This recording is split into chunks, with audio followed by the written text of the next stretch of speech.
दोस्तों, क्या आप जानते हैं कि फिलिस्तीन दुनिया के सबसे प्राचीन शहरों में से एक है।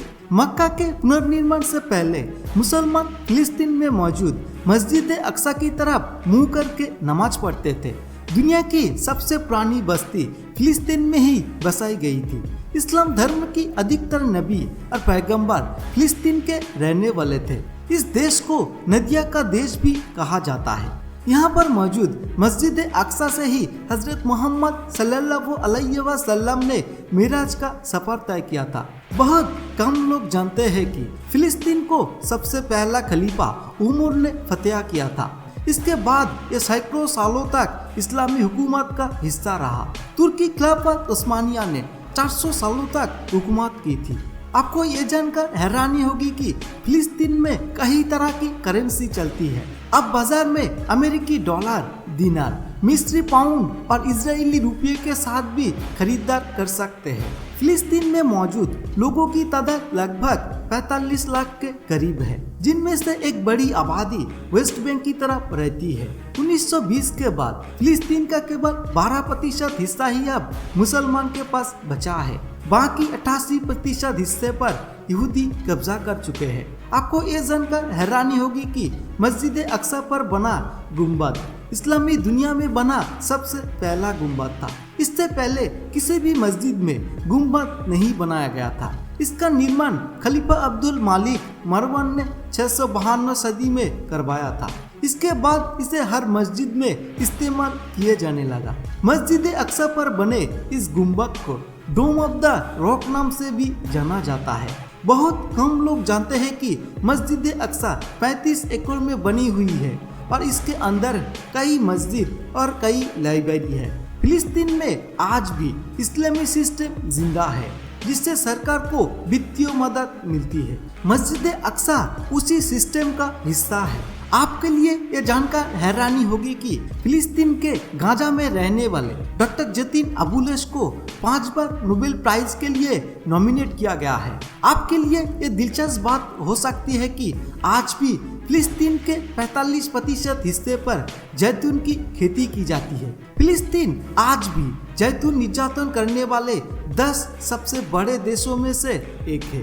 इजराइल द्वारा लगातार हमले किए जाने की वजह से फिलिस्तीन में हर साल करोड़ों रुपए का नुकसान होता है, लेकिन इन सब के बावजूद वहाँ आज भी बड़े पैमानों पर कपड़े का निर्माण होता है।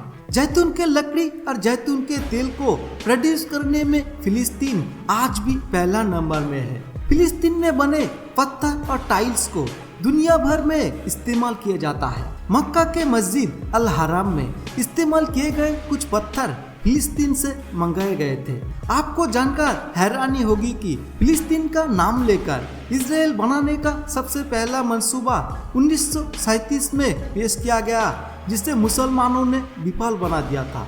लेकिन साल 1947 में ब्रिटेन ने साजिश के तहत इसे 2 हिस्सों में बांट दिया था और एक नए देश इजराइल की स्थापना कर दी। ब्रिटेन ने हर मुस्लिम देश को कमजोर करने की कोशिश की। उसने भारत को भी 2 हिस्सों में बांट दिया था ताकि मुसलमानों की शक्ति 2 हिस्सों में बांट जाए। यही काम फिलिस्तीन में किया गया और इस तरह मुसलमानों की शक्ति और सल्तनत 2 हिस्सों में विभाजित होकर रह गई। बहुत कम लोग जानते हैं कि इस्लामी हुकूमत फिलिस्तीन का इलाका जॉर्डन, मिस्र, शाम जैसे देशों के साथ फैला हुआ था। ये सभी देश फिलिस्तीन का हिस्सा थे। हजरत यूसुफ अलैहिस्सलाम ने जिस मिस्र पर हुकूमत की, उसमें फिलिस्तीन भी शामिल थी। दुनिया के मशहूर विजेता सिकंदर ने भी एक वक्त फिलिस्तीन पर हुकूमत की थी। आपको ये जानकर हैरानी होगी कि खलीफा उमर के जरिए फिलिस्तीन को फतेह किए जाने के बाद यहूदी ने मिलकर फिलिस्तीन पर हमला किया था, जिसमें करीब 70,000 मुसलमान मारे गए थे। ये सभी जंगें सलीबी जंगें नाम से जाने जाती है। 10वीं सदी में हुई सलीबी जंगों के नतीजे में फिलिस्तीन और मस्जिद अक्सा पर यहूदी ने कब्जा कर लिया था।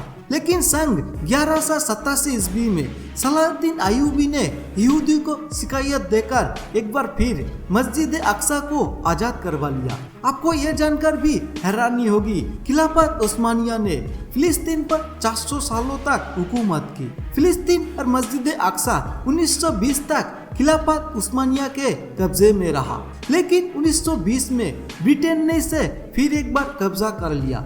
जब हिटलर ने यहूदियों को चुन चुन कर मारना शुरू किया, तब ब्रिटेन और ईसाई दूसरे तरफ भाग गए थे, लेकिन उन्होंने यहूदियों को अपने देश में घुसने तक नहीं दिया।